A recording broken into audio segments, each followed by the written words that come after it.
Gas cylinder ధర సంగతి చూస్తే ప్రతి నెల ప్రారంభంలో చమురు కంపెనీలో గ్యాస్ సిలిండర్ ధరలను సవరిస్తాయి. గత కొన్ని నెలలుగా గృహ అవసరాల గ్యాస్ సిలిండర్ల ధరలో ఎలాంటి మార్పులు లేవు. వాణిజ్య అవసరాలకు వినియోగించే గ్యాస్ సిలిండర్ల ధరలు మాత్రం పెరుగుతూనే ఉన్నాయి. ఈ స్థితిలో జనవరిలో గ్యాస్ సిలిండర్ ధరల్లో పెను మార్పు ఉండొచ్చని అంచనా వేస్తున్నారు. దీంతో ఇటు గృహ వినియోగదారులు, అటు వాణిజ్య అవసరాలకు గ్యాస్ వినియోగించేవారు టెన్షన్ పడుతున్నారు.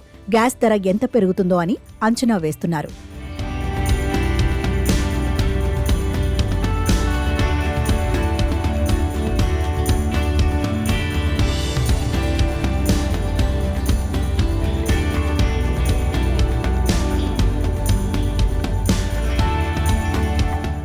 ఉద్యోగుల భవిష్య నిధి సంగతి చూస్తే పీఎఫ్ ఖాతాలో జమ అయిన డబ్బును ఉద్యోగులు తమ అవసరాలకు వినియోగించుకోవాలనుకుంటే ఖచ్చితంగా ఆమోదం కావాలి. దీనికోసం కొంతకాలం వేచి చూడాల్సి ఉంటుంది.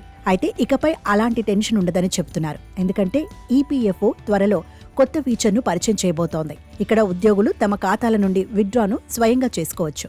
అంటే ఉద్యోగే స్వయంగా తనకు తానుగా ఆమోదం పొందేలా చేసుకోవచ్చు.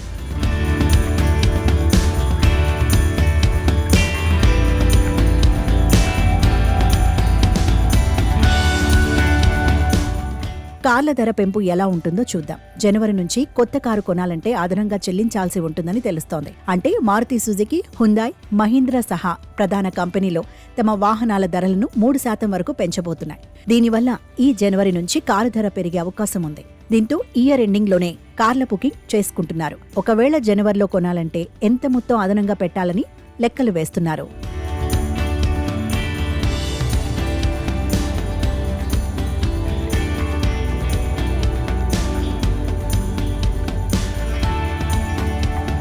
అమెజాన్ ప్రైమ్ గురించి ఓ అప్డేట్ ఉంది. అమెజాన్ ప్రైమ్ మెంబర్షిప్లో చాలా కొత్త రూల్స్ రానున్నాయి. అంటే మీరిప్పుడు అమెజాన్ ప్రైమ్ మెంబర్షిప్ని ఉపయోగించి 2 డివైజ్లలో మాత్రమే చూడవచ్చు. మూడో వ్యక్తి ఇదే ఖాతాను ఉపయోగించి మరొక టీవీలో చూడాలనుకుంటే ఖచ్చితంగా అతను మెంబర్షిప్ తీసుకోవాల్సిందే. దీంతో అమెజాన్ ప్రైమ్ వినియోగదారులు అలర్ట్ అయ్యారు. యూపీఐ మనీ లావాదేవీ గురించి ఓ అప్డేట్ ఉంది. యూపీఐ 123 చెల్లింపు లావాదేవీ పరిమితిని పెంచింది.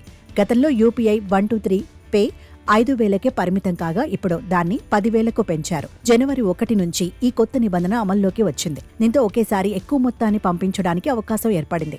యూపీఐ 123 పేని ఉపయోగించే వారికి ఇది నిజంగా లాభదాయకమే.